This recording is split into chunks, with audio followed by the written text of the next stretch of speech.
I found an interesting quote about transparency. Ivan Krastev said, transparency is not about restoring trust in institutions. Transparency is the politics of managing mistrust. It's an interesting thing. It's not necessarily very positive, the implications of his ideology. That transparency is about trying to deal with the fact that people are going to mistrust you. And to some extent, there's truth in that. Any sort of institution or organization or entity that wields significant power at some point will have criticisms, and those criticisms will lead to mistrust. It's a natural thing. Beware big government, beware big brother, beware the eye in the sky. Yes, we need CCTV cameras to monitor criminal activity, but it might be misused, abused. That's a common human characteristic. And there's some truth to that if we just examine our own society. Diehard supporters will always support their politicians and mistrust the politicians of other political parties, the other side. And for the most part, the government doesn't need to convince their supporters. They need to convince people who don't support them. And that could be both their critics and detractors and supporters of their opponents, but also it's the people in the middle who might not know who to trust, who might not know what to believe. And even though they are not biased against the government, there is still that natural human tendency to look at the people in charge, and unless you are happy with what they're doing, you're going to criticize and you're going to mistrust. The further along these types of scenarios go, the more ammunition, the more fuel to the fire that you add with regards to lack of transparency, questionable decisions. What's going on here? We don't know. They won't tell us. And the results aren't good. So it's like having a secret sauce that tastes bad. We don't want the recipe so that we can replicate the sauce. We want to know the recipe so we can know just how bad of a decision you made to get this result. Not all government results, or rather, not all results from government decisions are outright bad. I'm not saying that. A lot of critics of the government will want to basically frame it in that way. It's not that it's outright bad, everything. There are degrees to this. Some things are not as bad as others. Some things are somewhat good, maybe even very good. Some things are borderline, not really good enough. Some things are horrible. To some extent, that is also human not being perfect. But I don't know if we could afford mediocrity, because generally, that's one of the defenses for lack of transparency. We're kind of going along as best as we can. We're kind of doing as much as humanly possible, and we're within the realms of what is the norm, what we have seen before. But all of those things kind of equate to mediocrity. Meanwhile, back to transparency. Managing mistrust. It's one of the things, perhaps, not understanding transparency further than just, oh, well, you know, transparency means we got to talk more and reveal more, and we don't want to do that. Not going deeper with regards to how to be leaders. If politicians don't understand that, well, I am sure many of you, not all, not most, but many of you out there have had bad bosses that made bad decisions that caused unnecessary strain and stress on their business entity, potentially maybe even caused it to fold up, caused it to close down. Why are we assuming just because there's a PhD or a doctorate or a law degree or whatever behind the name, senior counsel status, that the individuals in charge of governing the country are geniuses that could do no wrong? Because the fact of the matter is, none of them have a master's in governance. They have a master's in a lot of things, but it's not in governance. Volcanology does not make you a great decision maker. It makes you understand certain aspects of geology. So to what extent are expectations too high and too low of our leaders? Because until they figure out how, and it's not just politicians now, it's across the board, public sector, private sector, how to manage mistrust, we're gonna kind of be stuck in many ways. However, enough about that. There's a lot to get to before I welcome the good lady. So let's kick off today's daily review.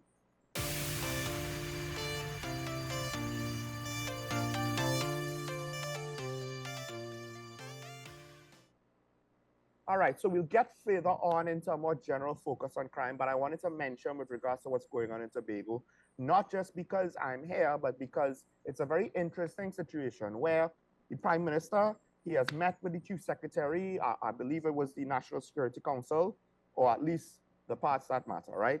And it seems as though the Prime Minister has taken a very proactive approach to policing in Tobago. Now, on some level, one could ask, well, why does he do that for Trinidad?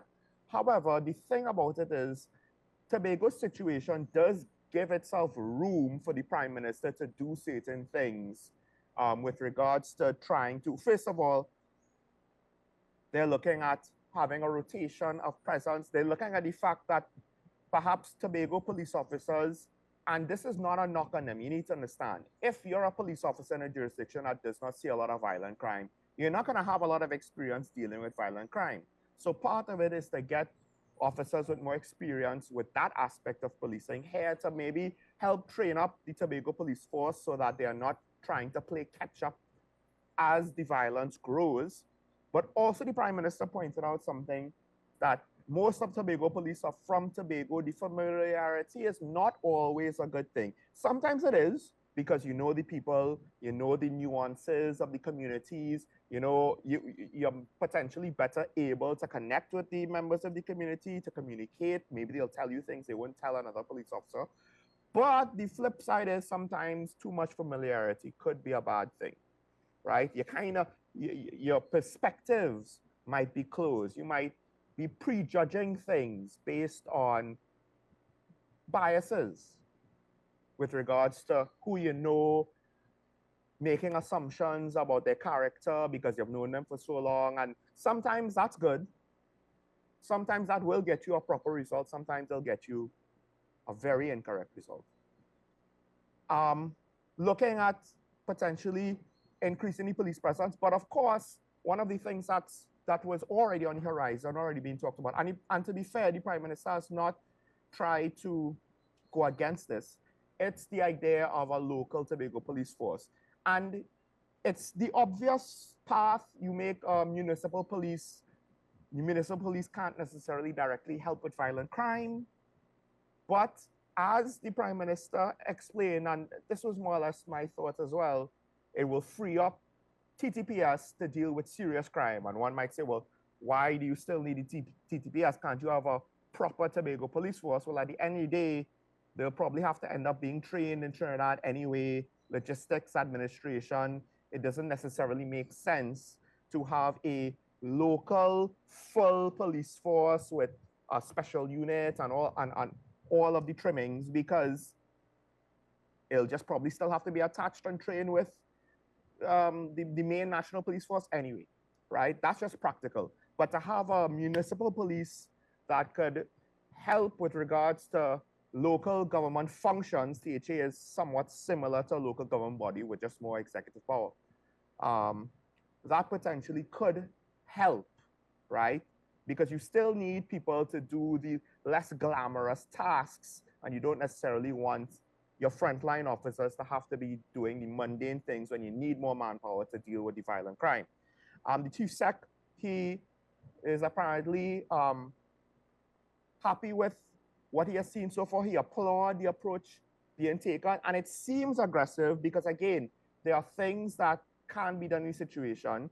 The police response in Tobago didn't have to be as much or as serious as it probably needs to be now. So there's room to grow. You could bring more officers in a little bit more easier than, say, expanding the TTPS to deal with the national violent crime and the national murder rate. That's a little bit harder. That's a little bit more long term. But I also like the fact that I wish to see more of the opposition bench working with the government bench, minority, majority. It takes two to tango, so I'm not blaming the opposition solely for this, but want to see them work more closely together in Parliament. For Tobago, the THA does need, unless we radically change the government structure with constitutional reform, to work together with central government to get things done in Tobago, right? I do think that maybe sometimes the THA wants to be too independent. Sometimes central government wants to have too much control, and they haven't always found a good balance. But also at times, we have seen joint press conferences like with the oil spill. We have heard from the Deputy Chief Sec that they have been able to communicate and work together.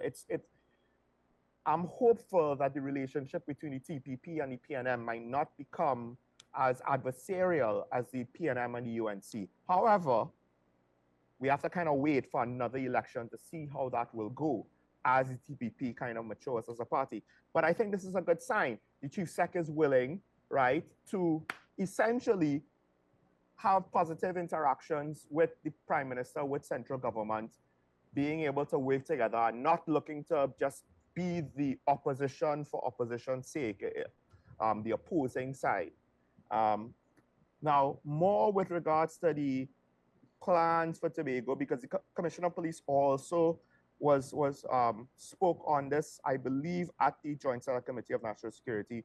One of the things is they're looking to increase more CCTV cameras and intelligence gathering and forensic resources to be deployed in Tobago. Now, one of the things with regards to things like forensics and more officers, and I'll insert this here.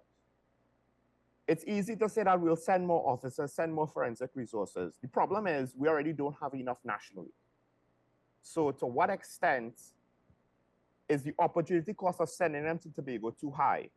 And I do think, though, that it's good to send some of those resources over now, to try to nip this problem in the bud now, because we don't want to see an expansion of criminal operations and then they get entrenched in Tobago, and then it becomes harder to uproot them.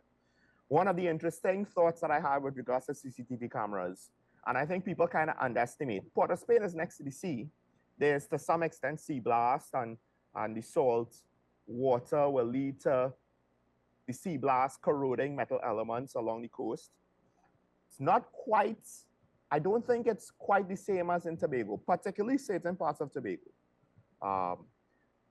It might not be all that bad, but I do wonder if environmentally, if the cameras would be able to hold up. But that might be a minor concern at the end of the day. Part of it would be, part of the problem with Tobago is, to some extent, how remote some of the areas feel in between villages and towns and whatnot. You know, will vandalism occur against these cameras? Will the authorities be able to properly protect them? Because in some cases, they can't protect this sort of infrastructure. So it'll be interesting to see how they're deployed, how they're put out, how they might operate and function. But at the same time, I kind of have to take everything with a grain of salt, because essentially we're seeing an aggressive approach with regards to crime in Tobago. But if you really think about it, it's just taking resources and putting them over to the sister isle, resources and methods which have not given us the results in Trinidad. I don't know if we're kind of hoping that the scale of crime, of violent crime in Tobago, is small enough that they should wait to suppress it, to potentially deal with it. But I don't know. I have to take that grain of salt. I'm not sure if it's really going to be the solution, because I think some of the issues are long-term.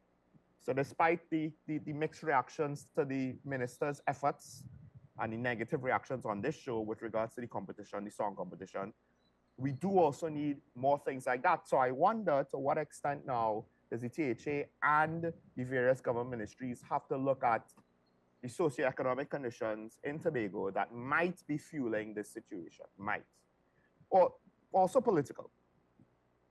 Moving on to the next story. And of course, I haven't spoken about this quite yet, There are a lot of things to speak about with regards to the dengue situation. And when I came over to Tobago, I made the comment that, hey, I'm not accustomed to seeing so much mosquitoes in certain parts of Crown Point and Bon Accord. Certain parts of Bon Accord, yes, right? But not all of the parts, or at least not as much as I'm seeing, like I saw last night where I'm staying.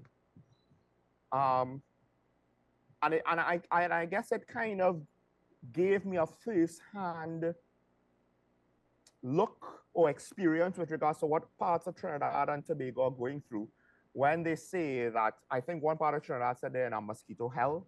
I can't remember where it was. It was one of the stories, I believe, yesterday about the dengue situation. And that could be fueling the number of cases with regards to dengue. So, of course, now it's a catch-22. To what extent do we expect the government to do more? Can they do more? Do certain communities want more spraying? Do they not want spraying? Now, the minister, he has been urging citizens to work together to fight against dengue.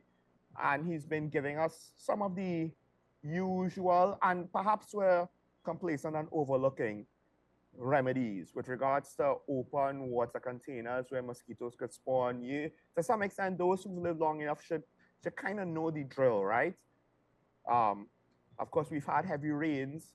At least Tobago has had rains, if not every day, then every other day since before the hurricane. But now the ministry apparently is going to impose fines on people up to $3,500 whose premises, well, has some sort of capacity, some sort of retention of water, whether I guess it's a container or the groundwater or water pooling on the ground or what have you, for mosquitoes to breed. I do wonder though if, given the situation, more significant measures should be taken this year, in this wet season.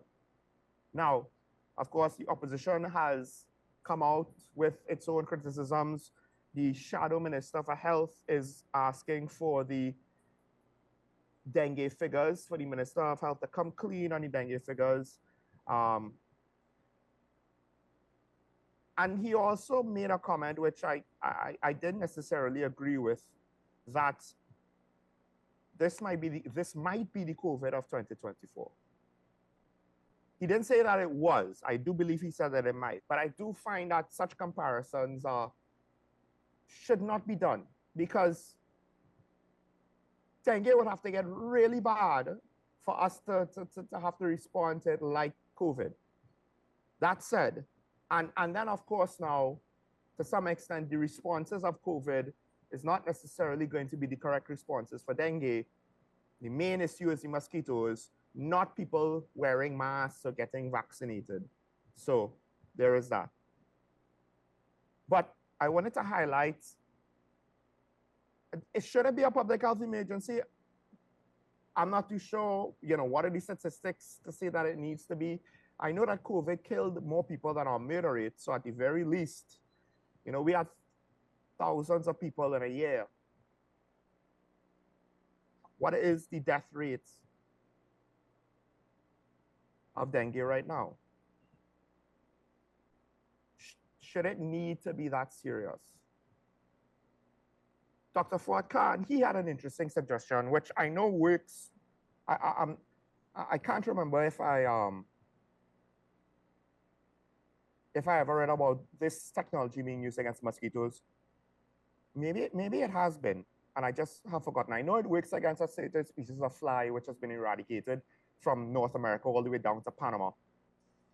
And they basically use, they kind of breed, they genetically modify male flies to prevent a certain species from being a threat to crops and humans, going all the way up to America. America does this in Panama. They literally use this technology to wipe out this fly species, going all the way down Central America in stages, because it was a threat to public health. And Dr. Fuad Khan is basically saying using genetically modified mosquitoes to try to deal with the mosquito population. What you do essentially is you make it so that they're sterile, and when they breed, or not that they're sterile, but when they breed, you kind of interrupt their life cycle. You introduce a genetically modified male that will essentially cause the mosquitoes to eventually stop being able to breed, and they'll die out naturally, right? That said, I don't know how long that will take, the expense to implement it.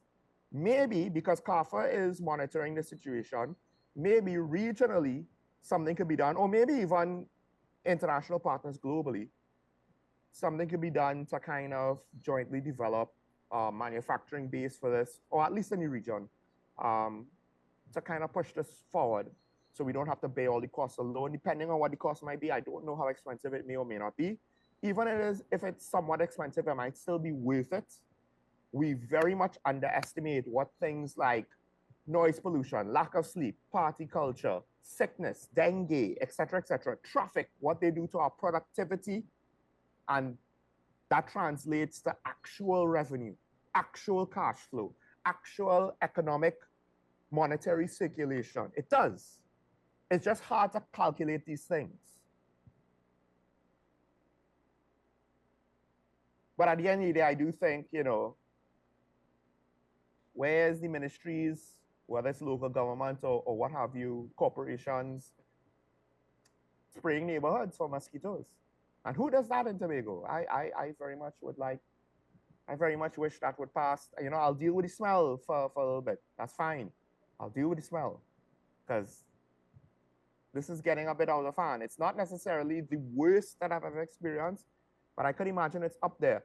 And I feel very sorry for anyone whose experience is worse than what I'm going through, because I'm probably not going through the worst of it. All right, last story I want to get into, which is all the way from before the weekend, but I just want to mention this quick. There is a mother who is either having a difficult time accepting the autopsy report of her baby's death, or she's refusing outright to accept it. Now, I'm not going to go into the details of the report and her suspicions. All I will say is this. This is what I wanted to say about the story for the last 2 days. Let us not forget, while for the most part, I'm not saying that we should automatically be suspicious of all the doctors and forensic pathologists and medical practitioners, employees of the hospitals, etc., etc. At the end of the day, and this is again where transparency works for you, and when you don't have it, it very much works against you, and when you have to manage mistrust. Twice we've seen, and I'm not talking about the guys that fell off a chair. Twice we've seen prisoners in the custody of the prison service die, where I believe the autopsies tried to claim a cause of death that was different from subsequent independent autopsies or second autopsies. Or claims of the cause of death were different from the autopsies. Things like heart attack.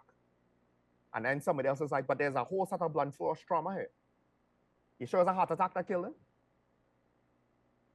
So then now the question comes about, exactly what was the subjectivity that allowed for the discrepancies between the various autopsies of a same individual? And if it could happen there, why can't it happen elsewhere? Trust, once broken, is difficult to regain, which is why part of the quote that I disagree with is, or in a way agree with, is the implication that transparency is to regain trust. It's not to regain trust. Regain trust is an uphill battle. You need to be upfront and transparent upfront in order to try to establish and maintain trust from the get-go. And if you're trying to play catch-up from behind, it's one thing to play catch-up with crime. It's another thing trying to play catch-up with public perception and trust.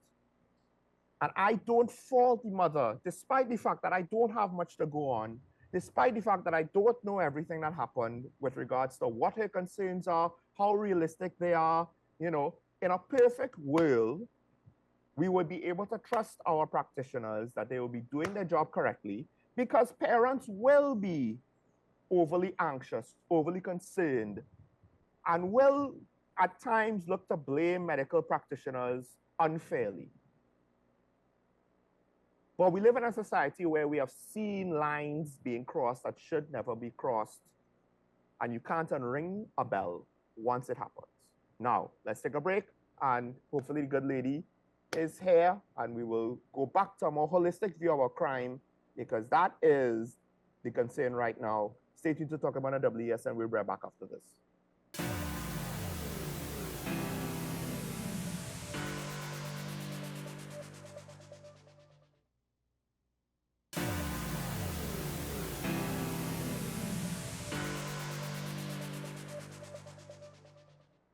Welcome back to Talking About, ladies and gentlemen. And of course, we're going back to crime. And we have the good lady herself, former Minister of Finance and Attorney at Law, educator to many a parliamentarian, Karen Esishera. Good morning, Karen. Maybe that's the problem. You know, I literally now thought that, and I didn't want to say it. Sean, please be on my side. I can't account for the. I didn't say it. You said it. Anyway, putting all that aside, normally I don't discuss crime, and one of the things, the reason why I've decided, and as usual, you know, Sir Sean and I do have these discussions about what we're going to be talking about.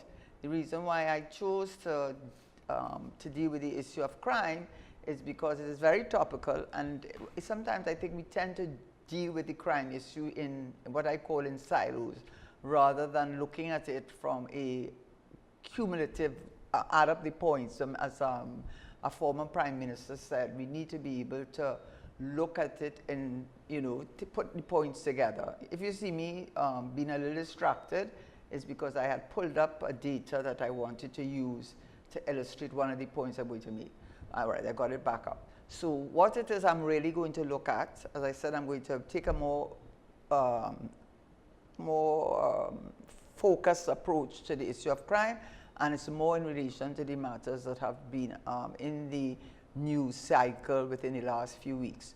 So starting first, and I'm not going to spend too much time on any of the areas, unless of course you call in and ask me to expand further and time allows. The explosion of gangs. And we're seeing before that in Tobago, one used to say, I was one of the people that said that Tobago was almost free from any kind of, certainly gang-related murders. You might hear domestic cases, but not gang-related murders. But of course, all of that was put to the side and, you know, made to be, in fact, not the case, where it has been reported that there was a quadruple, one of the persons died in the hospital. So yeah. 4 people died, and according to the police, it is gang-related. And then in the meanwhile in Trinidad, there was some farmer, and then there was another case. So I think all in all, there were about 7 murders on Monday.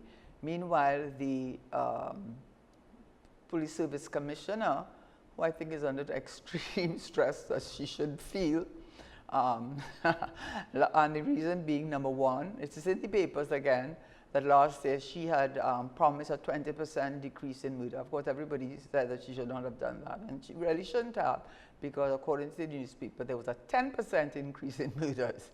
And for this year, according to the Joint Select Committee, it's either 1 more or 1% more. So Karen, it's interesting. It's not even a percent. Now it's not. On Friday, I believe, when she said this, right?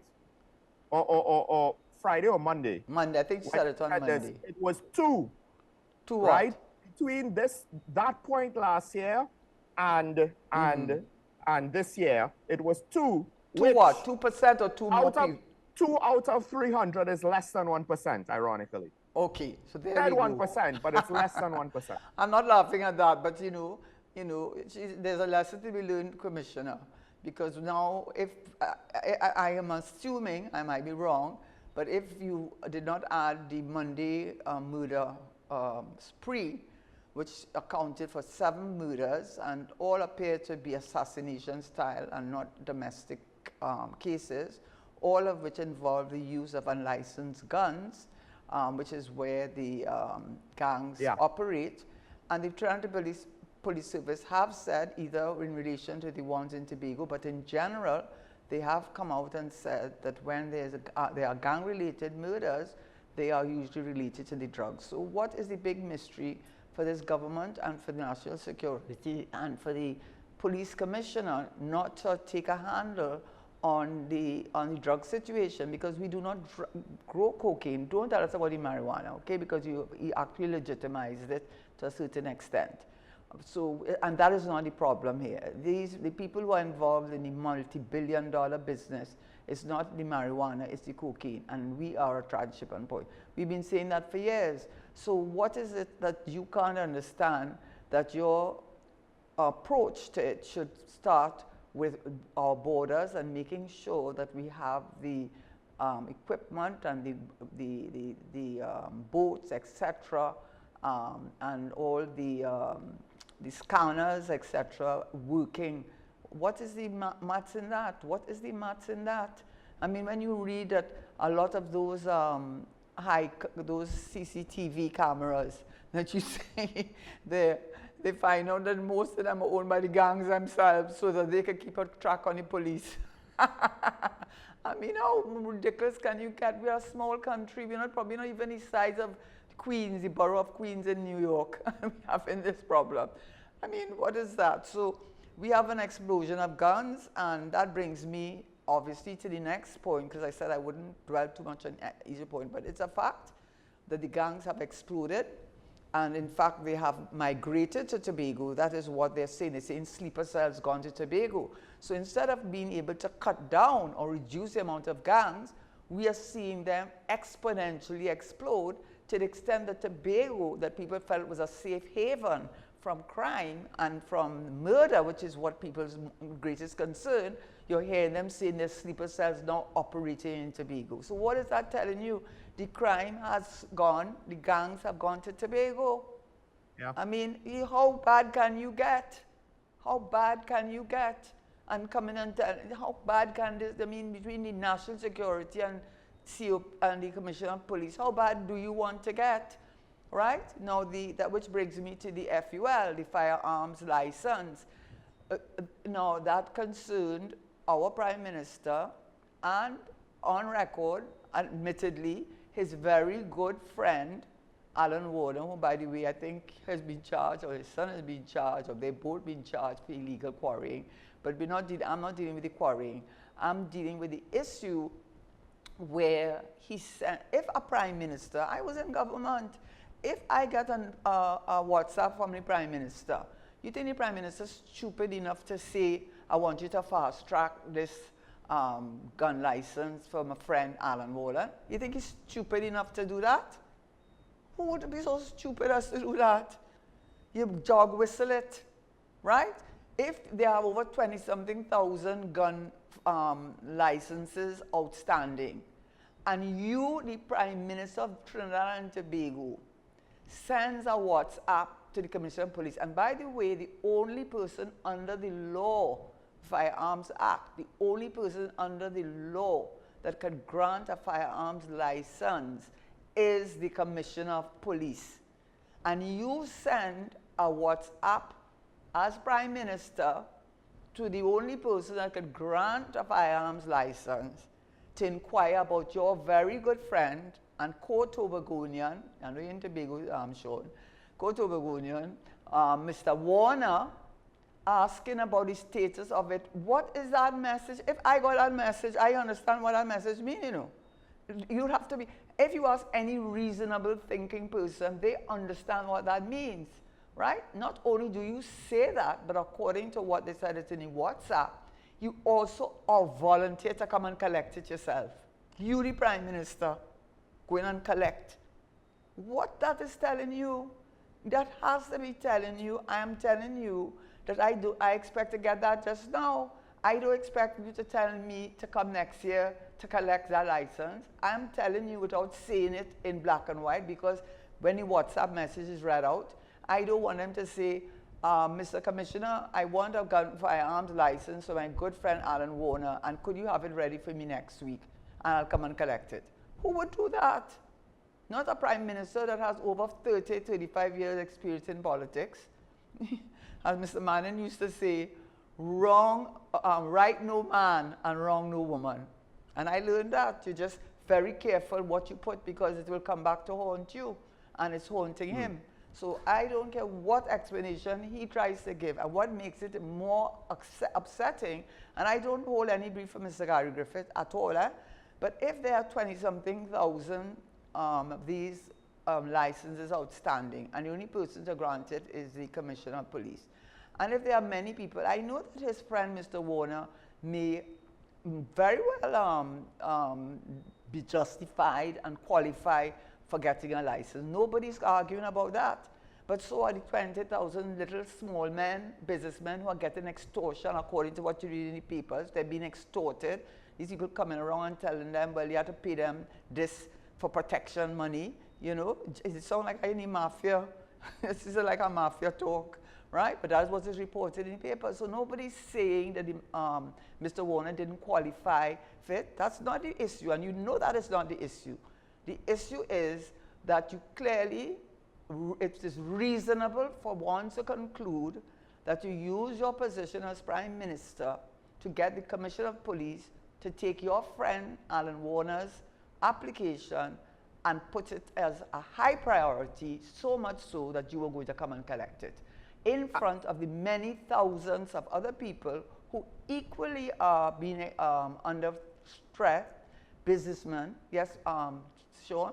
And I'd just like to point out, and it seems as though there's a policy to limit the amount of FULs that will be granted, despite the fact that most crimes, I think it's safe to assume, are done with illegal weapons. Well, that's illegal what they say. Weapons 85%. the amount of illegal weapons, and we have one of the lowest numbers of gun ownerships relative to in the region. One of the lowest rates in CARICOM. We are 8th with regards to the proliferation of legal guns in the country. So it's not as though we are an out of control situation with all these legal guns, which are then ending up in the hands of criminals. So I don't understand the Prime Minister's policy, especially when he was more than happy, as you pointed out, and I think your arguments are most reasonable, to try and do a favor for his friend to make sure he got his private gun. Yes, and I don't want us to see, Sean, whilst that information is very pertinent. Yeah. One of these things, again, I guess is a little bit of politician in me. They want you to just go on that, so then they will take the whole story about and turn it away from the issue. The issue is not Mr. Warner getting a gun. The issue is not that he did not qualify for the gun. Nobody's saying no. We are not, yes. Nobody's saying no.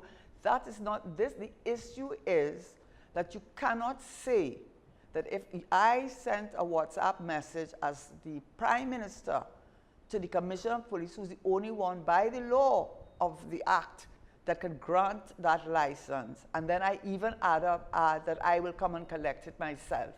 You cannot say that it is not reasonable for people to say that you wanted his application to be given priority over the many thousands who were in line.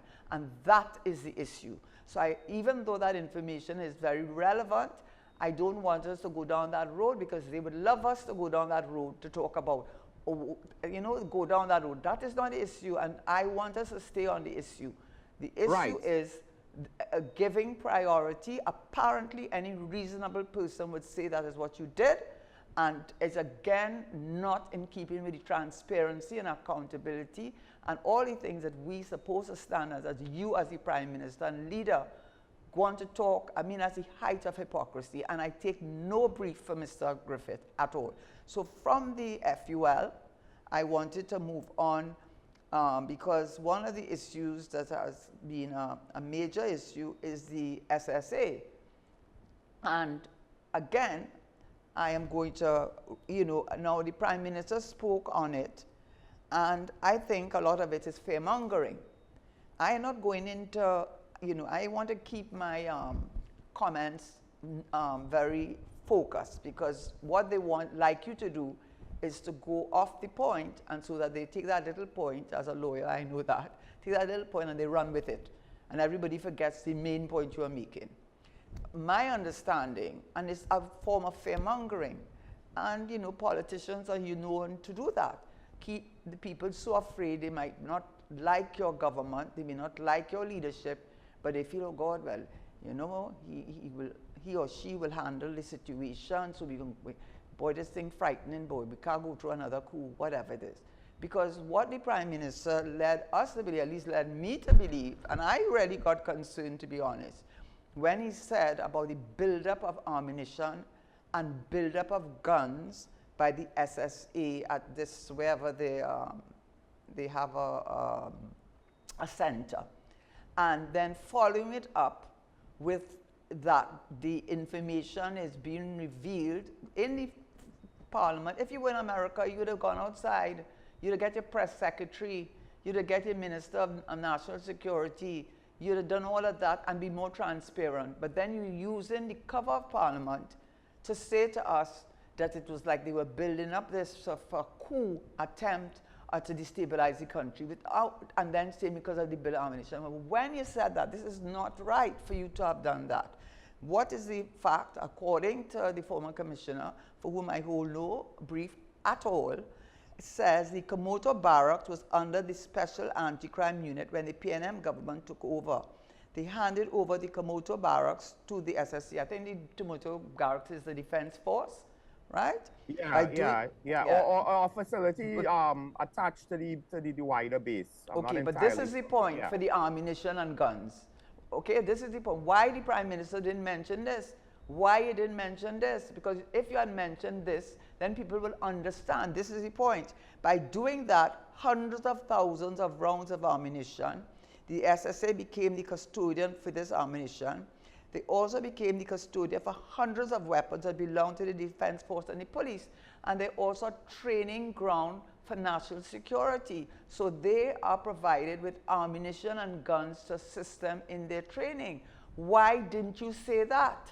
Why didn't you say that? Because that gives an explanation for why there's so many guns and so much ammunition in the SSA now. But instead of saying that, which you had to have known that because you had a National Security Council, you go under the cover of Parliament, frightening the public and telling the public there was I don't know if there's some plan to have a coup or destabilize the government, but what you should have been is, that is not being transparent. I'm trying to use a delicate word, right? Because I want to use a less delicate word.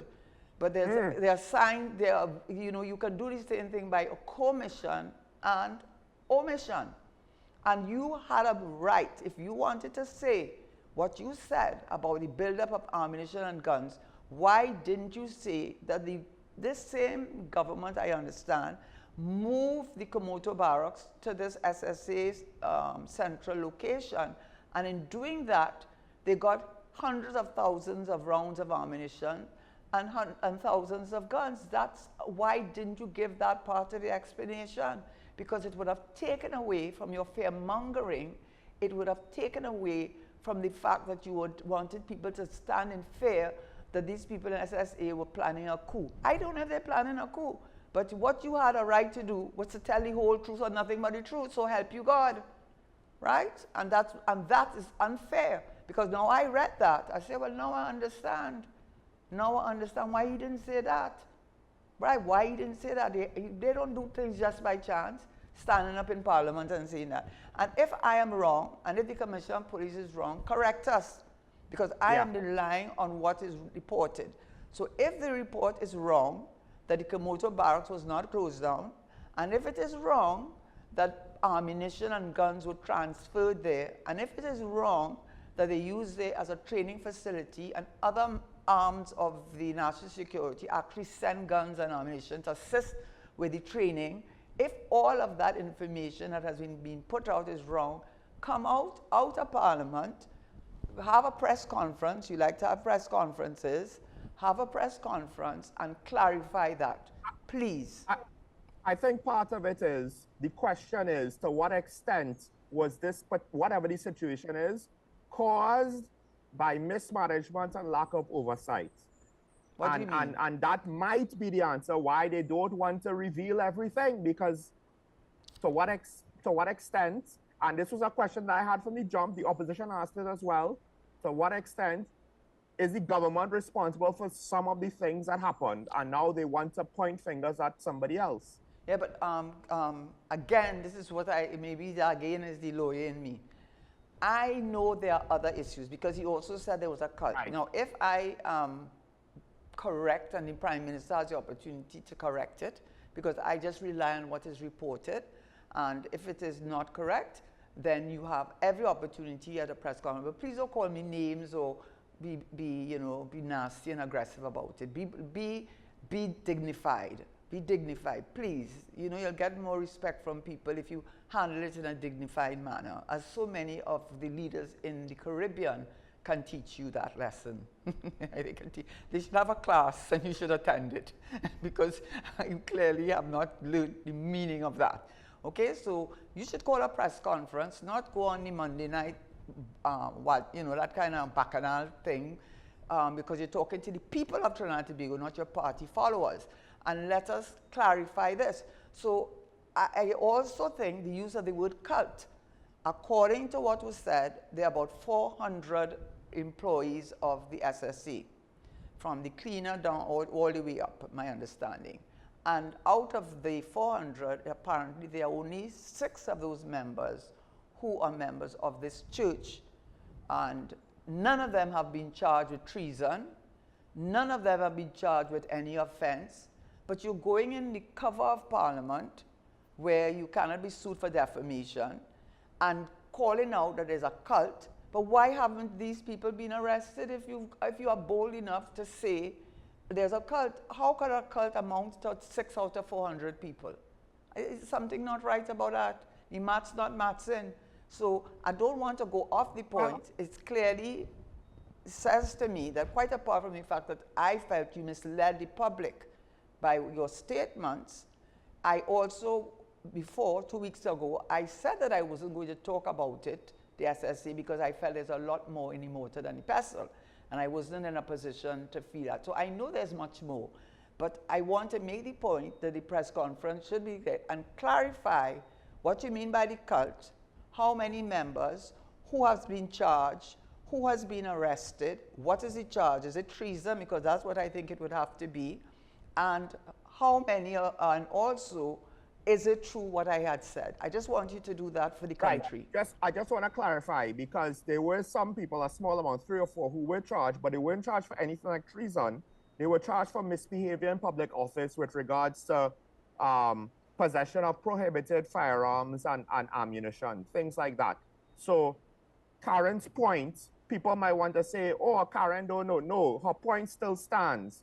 When the Prime Minister says a coup plot with a cult, a misbehavior in public office charge does not address that, right? Absolutely not. Where is the heavier charges coming down the pipe? And out of all of the members of this so-called cult, right? I'm not sure if I want to use the word myself to There's 6 members them. of the church. Right. How many? There were only 3 or 4 people charged. I'm sure there were more people than that if you were going to have a coup plot and to say it in Parliament, as Karen was pointed out, without any sort of reasonable backing.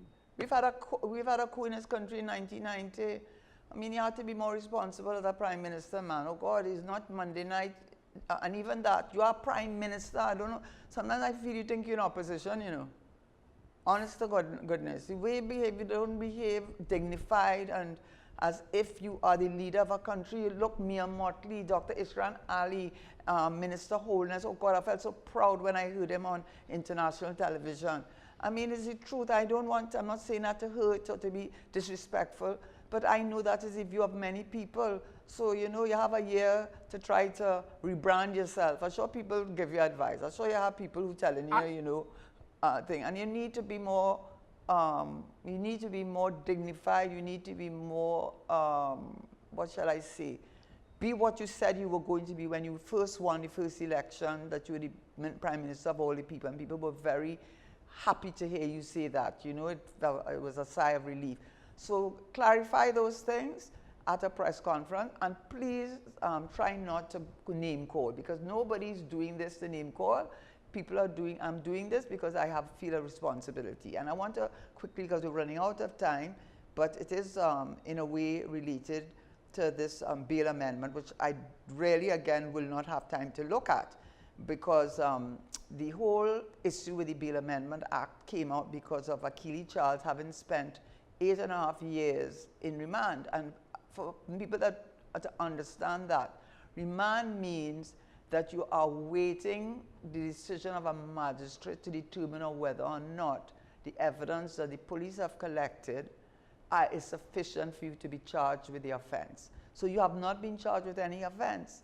You are waiting to get charged with the offense. And this man spent 8.5 years since 2010, 5 years under the former magistrate who, you know, the whole, as what's his name, Trump would say, confuffle, Marcia Ayers. And so they had, for 5 years it was going on. That alone should tell you something.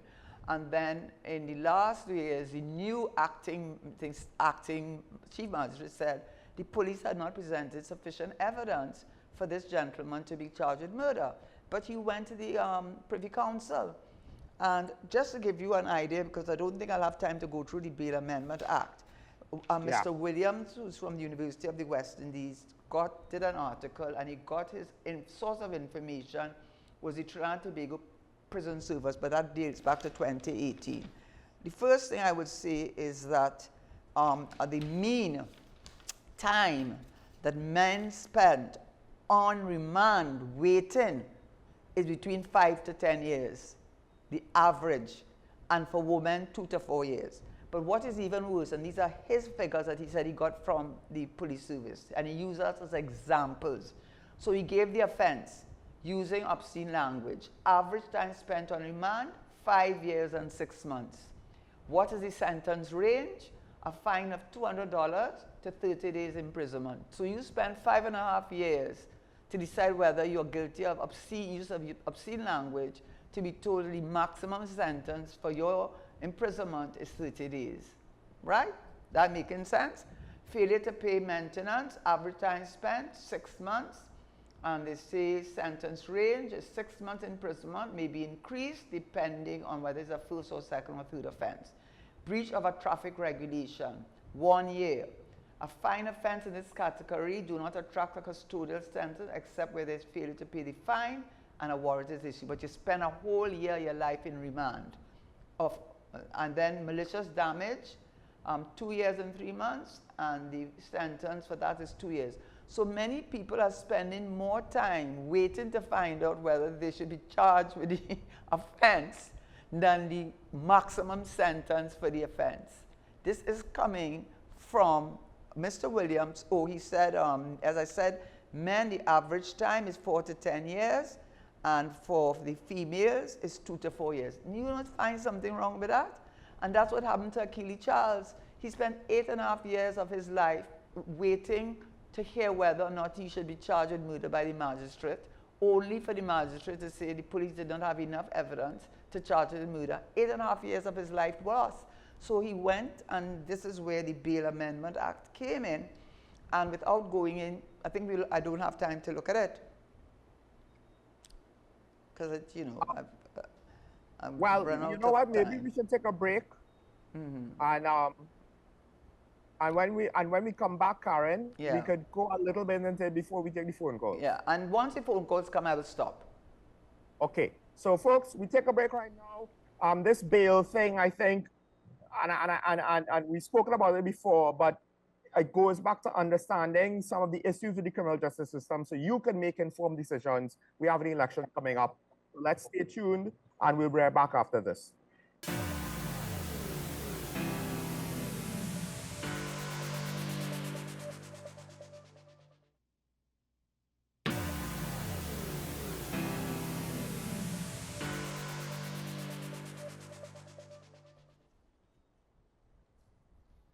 All right, folks, welcome back. Of course, we'll open up the phone line soon, but there's a couple of things left that Karen wanted to go over.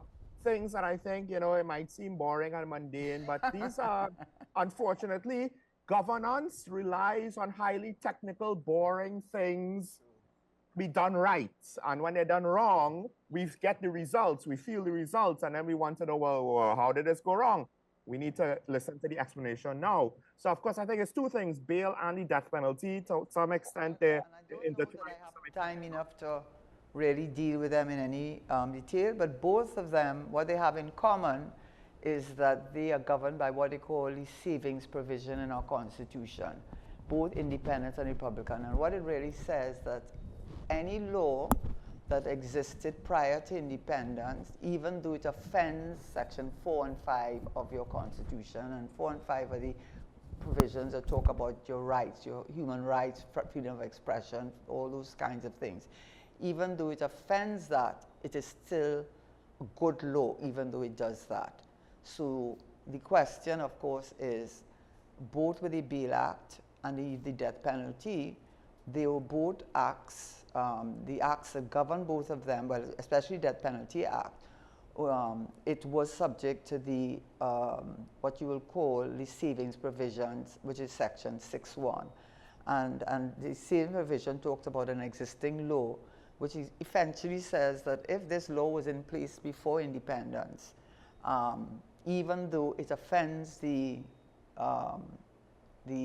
Section 4 and 5, etc., and the 3/5 majority that you normally require for certain laws, even though it does that, it is still good law, subject to certain exceptions for, in Section 6.4 that says, except a country that has a respect for the rule of law.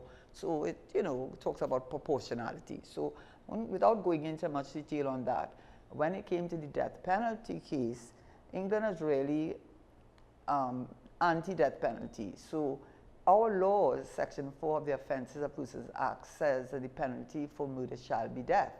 So what they have tried to do with a number of cases, without me going into any detail, it started with Pratt & Morgan in Jamaica that said that if you have someone waiting 5 years or more to carry out the death penalty, it would be unconstitutional. The delay would be considered to be unconstitutional. It would be inhumane, degrading, and unusual punishment. So anybody in any of the countries that has the Privy Council as final court of appeal, they know that the Pratt & Morgan decision means that anybody there for 5 years or more, automatically the death penalty has been turned into an imprisonment, imprisonment. Yeah. But then you had other cases that came up, and without going into all the details, what happened is that with Rudall, which came in 2003, the courts determined that the provision in Section 4 of the Offences of Persons Act that says that the penalty for murder shall be death, said that it was not a fixed penalty provision, but it was a maximum. And what that means is it gives the court the discretion to impose a sentence other than death. That is how it was interpreted in the case of Rudall. So in 2003, where that was a big uproar in England, the Privy Council, and maybe within a matter of months, they overturned that decision by Matthews. So the position still is, even though we have on our books, so to speak, that the death penalty is the penalty, and I'm not giving my opinion about whether it works or not. I'm just telling you that because of these Privy Council decisions and how they've dealt with the interpretation of what they call the savings provisions, because that act was there in 1925, actually it was passed, they have interpreted the maximum penalty to mean exactly fixed. The judges have no discretion, and so Rudall was overturned in 2-2s by Matthews, and all the cases since then have followed that it is a fixed penalty. In other words, the court has no discretion to reduce the penalty. However, the court did say that because of the decision in Rudall, it gave persons an expectation that their death penalty would be reduced to imprisonment, whether they had reached the 5-year mark or not. And so many prisoners who were awaiting in the death penalty for murder, their sentences were all reduced to life imprisonment. I should say Budram had passed the 5-year mark anyhow, but others who had not passed even the 5-year mark because of the decision in Rudall and then being overturned with Matthew that said it was not a maximum up to, but a fix. They had no discretion. All those persons, there's a whole set of them, over 100 and something people who had the death penalty, the death penalty of decision by the court reduced to imprisonment. But further to that, that's the last point I'm going to make on it, because of that, it says that once you have a penalty that includes any sentence less than murder, you can go to the court, I think, and ask for the court to look at your case now and determine whether your life imprisonment should be reduced from life imprisonment to a lower thing. So the point of all of what I just said is that we have it on our books, but in fact, because the Privy Council is still our final court of appeal, they have interpreted that law in such a way that it's almost impossible to enforce the death penalty.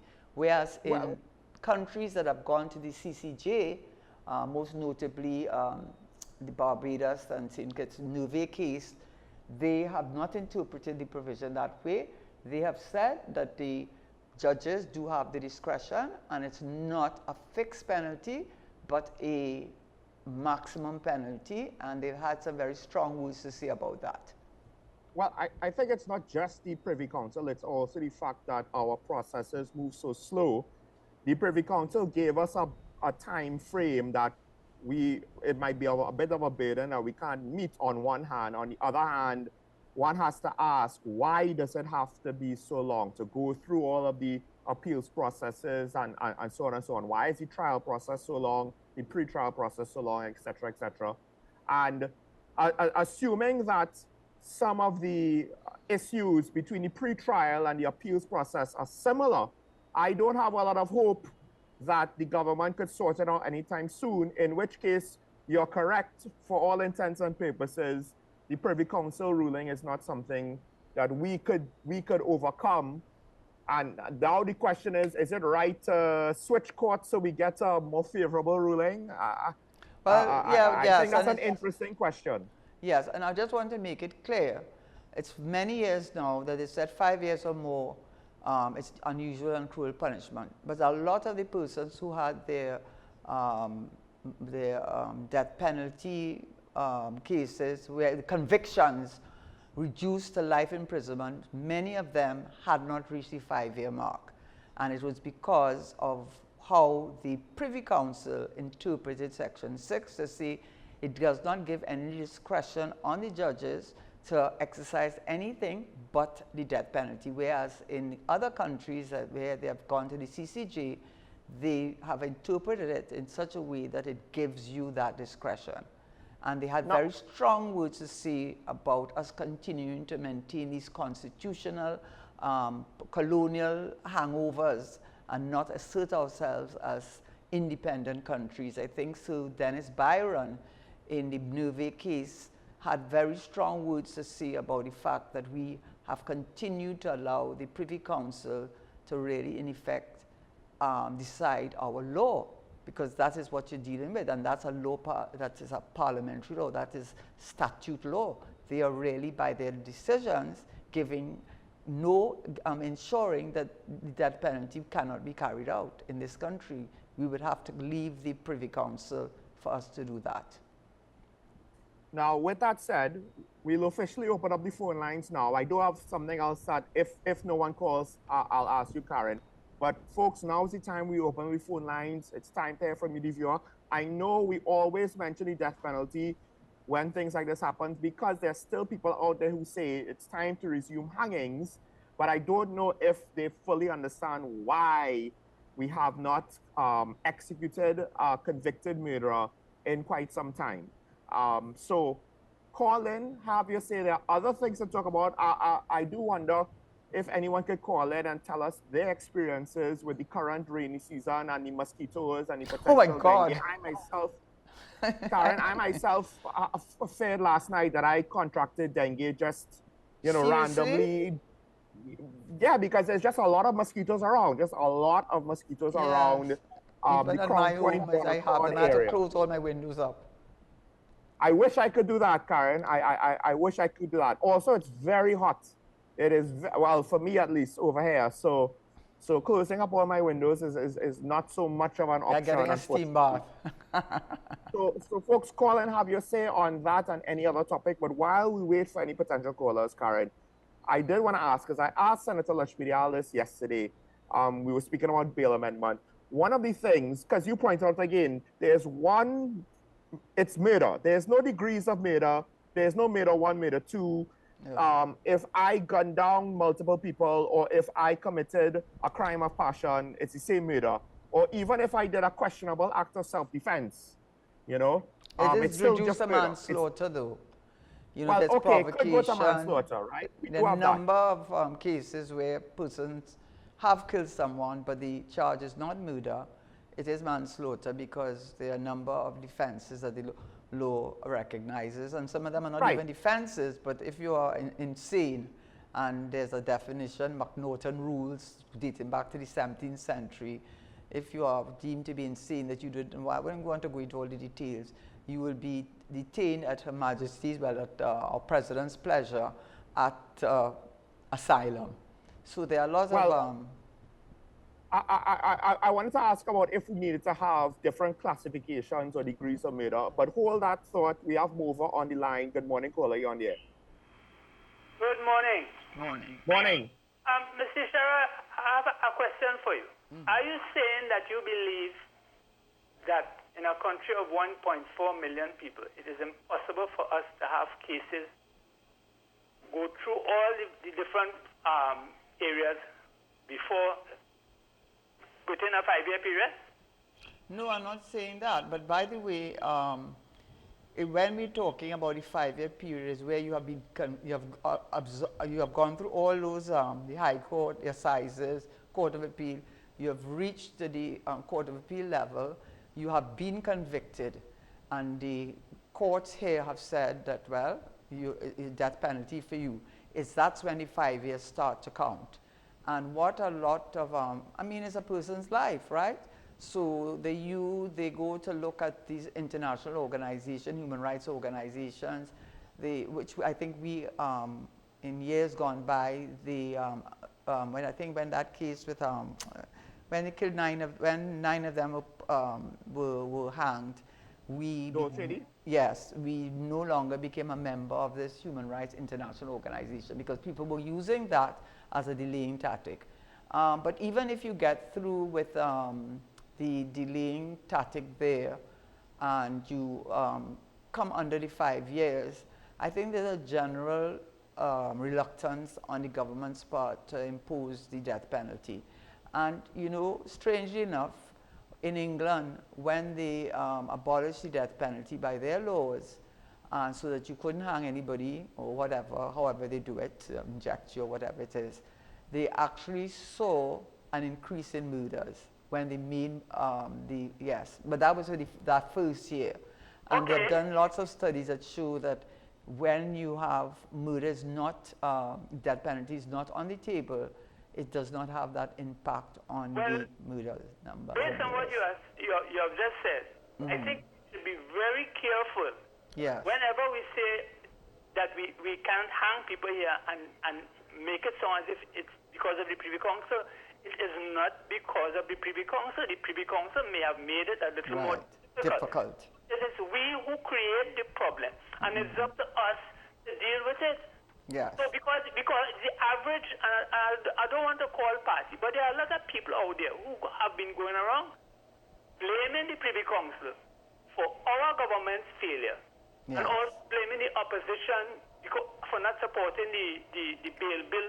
You just explained something about remand that I don't think half of Trinidadians know. But they're going around blaming the opposition because people get in bail, which is wrong. And this kind of dishonesty is what have us in this mess. If you understand where I'm coming from. Yes. You know, we have to be very, and I think the media, and I don't mean WSN, I talk about the media in general, Yes. failing to ensure that truth comes out with all different subjects. And it really disturbs me. You know, truth seems to be a fading, Commodity. you know, thing in this country. And that is really sad. Thanks. Yes. I think it started though with Pratt and Morgan, the Jamaican case, maybe over 20 years ago, when it was a shock wave through the whole Caribbean, because all of us still belong to the Privy Council. When they said 5 years or more, you can't hang. I'll have to ask you to pause because apparently we have a caller all the way from the United States, so we What? definitely don't want to keep this caller waiting. Definitely not. Good morning, caller. You're on the air. Okay. Hello, good morning. Morning. Morning. Mr. Sarah, you know who this is? No, but I'm... Miss Ben Skin. Ben Skin, oh God. WZYE with Anslam. Oh, yes, of course, of Yes, course, yes. yes, of course, of How are you course. doing? All right, Yes, of course. yes. Right, yes. yeah, I'm actually in Tobago visiting. But I have a very, I have a question. Do you believe that the hesitancy to enforce the death penalty and that the persons who are committing most of the infractions are of my race, African, may be perceived as a racism? Well, to answer it, so you're asking my opinion on it, right? So it doesn't necessarily have to be correct. But I think generally enforcing the death penalty after 20 years or however, and Dulce, 9 of them were hung, and I don't see the death murder rate has gone down. And studies have shown that it really makes little or no impact on it. And with regard to you saying, yes, the thing about the African thing, I don't think it's so much that it is because, which it could be, I mean, it could be a consideration that from a political point of view, you don't want to be seen to be putting to death your own people, so to speak, if you are a member of this government who are seen as being more Afrocentric. I'm not saying they are, but that is how they are perceived. So I don't think there's no merit in that. But you see, what people don't realize is, and this is my view, is in many murders, and this is United States, you live in there, so you will know that is true, many of the murders are committed by young Afro-Americans, but they are doing it, calling the shot, they're being paid to do it, right? They're paid to do it, and the person they are being paid to kill may not be of their own race, it may be of another race, but if they're being paid to do it, and they're using an illegal firearm, and it looks like an assassination, one can't help but conclude that the person who was shot, whatever race they may be, may also be involved in the illegal activity, but the focus comes on the young man who pulls the shot, but not on the person who gave the instruction and not the person who was shot. I'm not giving right to anybody, but we tend to do that. So many of these murders that you see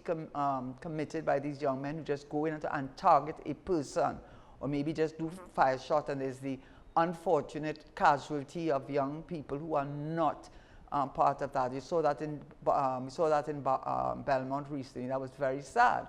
But the fact of the matter is, in many cases, you just look, you living in America, that's mafia style.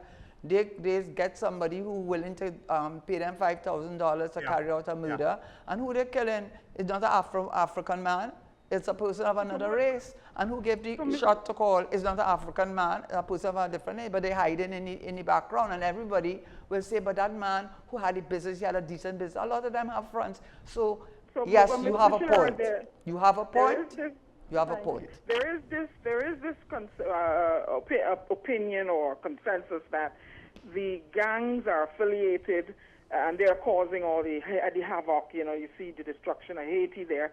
And the gang leaders and the gangs are affiliated with the businessmen who are connected to the oligarchs, and the oligarchs connected to the politicians. So what do we have to do to handle this absence that we're seeing now?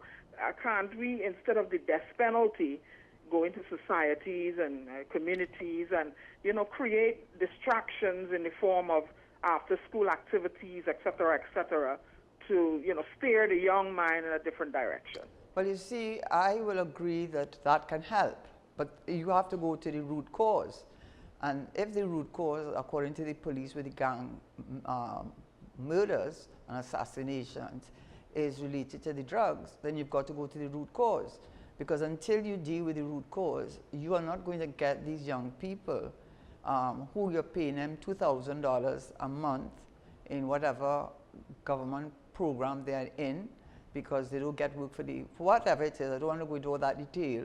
When the cost of living based on inflation, the cost of food, transportation is something like $5,000, you will have a lot of difficulty in persuading them not to be involved, especially when they know that the people who are controlling the drug trade are living, have about 20 houses, 20 cars, money car done, have accounts all over in Miami, New York, all over the place, and you're targeting them and making them seem as they are the symptom of a cause of a problem. So I would say that what you're seeing in Haiti is what you see all over the world. The people who control the drug trade and can afford to bring in the drugs and have the whole business structure in place, they have to have their foot soldiers, and their foot soldiers are going to be those who are the vulnerable in our society. So until you get rid of the root cause, you will no amount of giving them, you will make it 5–10% of them that will try and go the right way, yes. And it's overstated, because I know that they say that in many of these communities, like say Mova and Laventille and so on one street there might be 10 houses. It's only one house where that is. They themselves living in the communities are afraid of their neighbor. So you just put all the spotlight on them, because once you keep the spotlight on them, you take away the spotlight from the persons who really are the cause. And why is the government doing nothing about that? Well, they could answer that. I can't. I could answer it, but I won't. Because I, as a poet, I don't want to. I write on things I see, and I don't want to write, oh God, not again, another murder in Port of Spain, senseless murders being committed, graves keep filling, not from COVID, but because of the murders being committed. I don't write like that anymore. I'm tired. I'm fed up, and I'm afraid that my lovely birth country may slip into chaos like Haiti. Yeah. But I'm visiting Tobago, so. But you have to you have to put it on the foot of the government, because I don't think unless you are a till you die supporter of a government, so no matter what you say, they will not accept what you're saying. But any reasonable thinking person, and if you've got independent thinkers from other countries to analyze the situation in Trinidad, I think that they would probably tell you that until you get rid of the drug trade, which is really the underground trade, you will be spinning top in mud, because the persons who are the foot soldiers are the vulnerable in our society. And therefore, you have to deal with the source, and the government appears to be reluctant to do that, talking about a public health crisis. What nonsense are you talking about? Yeah. Mr. Moderator, you need to have Dr. Darius Figueroa on your program. Yeah, yes. That's the man to contact. Mr. Sheriff, nice speaking to you. I'm visiting Tobago. Welcome. Thank you so much. Okay. Good speaking to you. I just wanted to add, now, because I didn't want to necessarily take up too much of the caller's time. I didn't know if she was on a long distance call, but what the caller said, like what you said, Karen, there's merit for certain programs to distract and to give young people somewhere to put their energy. And I spoke about that yesterday, but I think we have to remember, yes, we need those programs, and yes, we need social and educational and cultural and economic solutions to some of these problems. But, and I think at the end of the day, we cannot get away from what you just said. The illegal profits, the illegal guns, the illegal drugs, if it's available, at some point, no matter how good the country is, someone is gonna want the easy money. Someone is gonna feel that they don't want to work in the system. They want to be outside the system.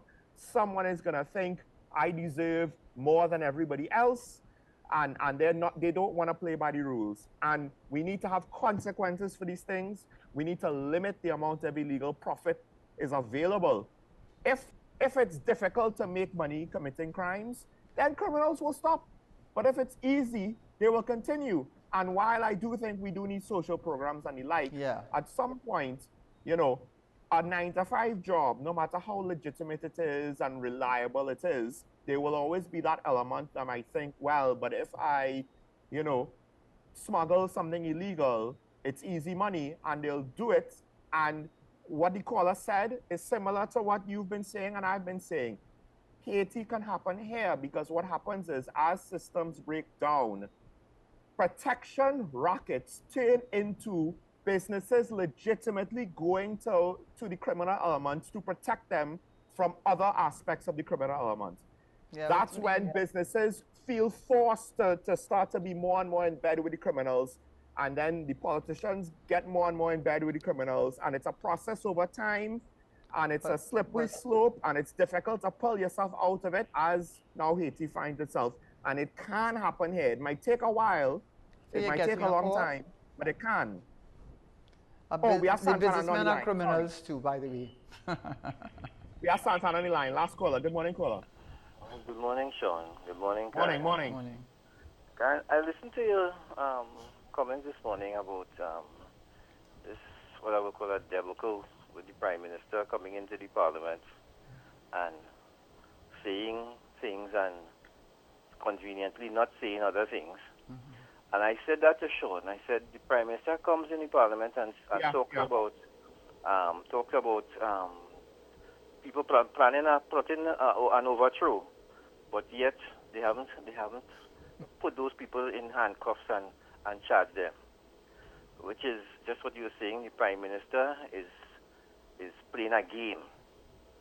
Now, what is so disappointing is that when I listened to the press, he had that press conference with the meeting that he had in the National Security meeting and invited Mr. Augustine. Just same old. Nothing is happening with respect to trying to solve this issue of criminal activity in this country. Nothing is happening. And coming to what the caller said just now there and I mentioned it so long to ASPRE, there is a business, because of the criminal activity in this country, there is now a business of murder for hire in Trinidad and Tobago. It is a business. And young men are choosing to go into criminal activity. They are choosing to murder people for money in this country. And it's high time the government say, this is not happening here. They need to, the approach has to change. We're not going to allow this to continue in this country and bring out, I keep saying this, there is so much more they can do. Apart from all the programs and all those things, you have to come out with some force and let the criminals know this is happening here. And we are not seeing this. We are not and you seeing ask this. yourself why. We are not seeing this. And my thing is, if it is that all you can't do the job, then we have to change all the, yes?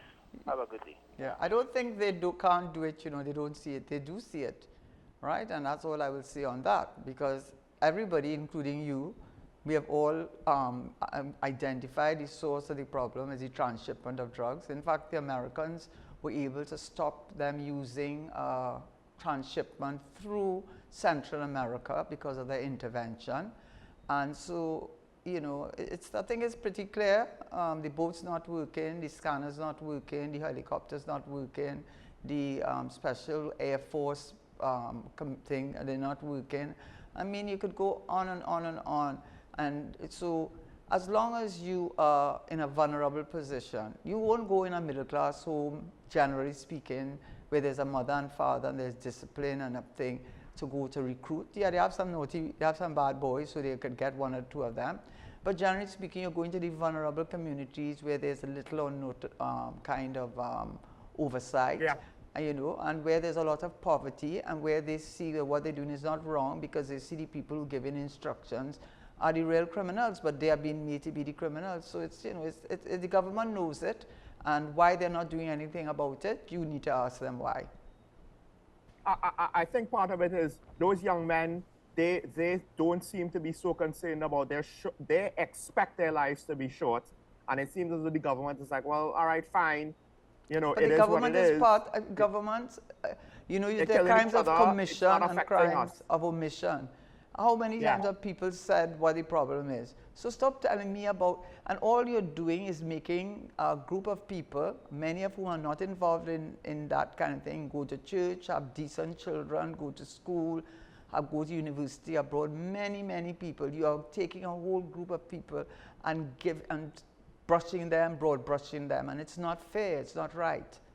I will concede to both Mr. Savanana and Karen. Yes, the Prime Minister going to Parliament is a bad sign. If he really was on the up and up, would he need to have had Parliament protection? And then also, Mr. Savanana, my one thing is, we have to ask ourselves, how much or to what extent are parts of the criminal justice system compromised? We know that it's not all police, but there are some police.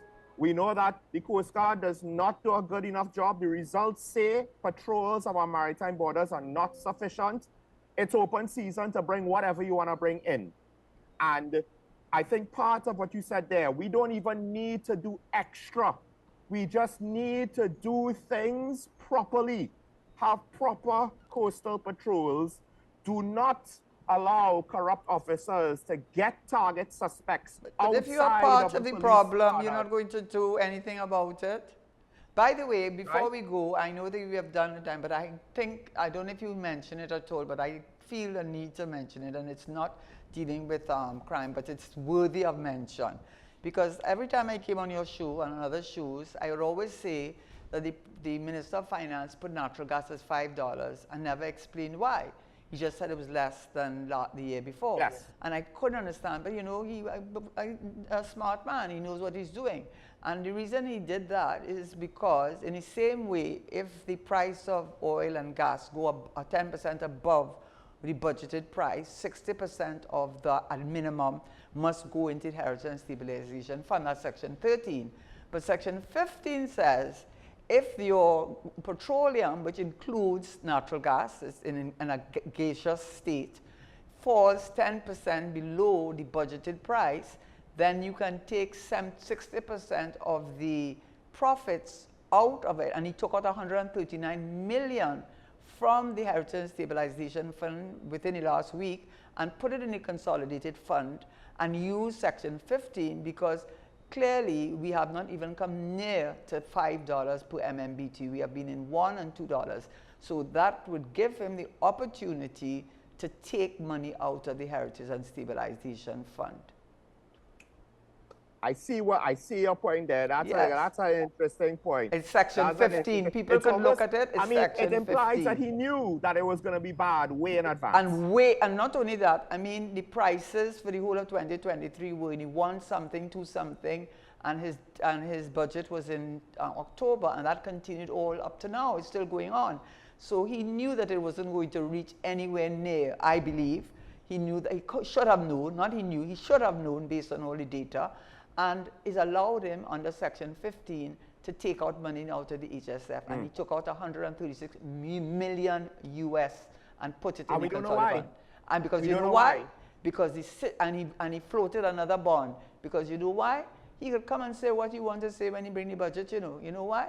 Because the revenue position in his country is about the worst it has ever been. And it's all because of their mismanagement of the energy sector. Karen, we're over time, so we're going to have to end things there. I just have one last thing to say. You can't give up yourself if you don't have it within you. We want politicians to clean up the country, to deal with corruption in national security, in white-collar corruption, all of that. And I do wonder, to what extent are we basically asking dirty people to try to clean up our dirty mess?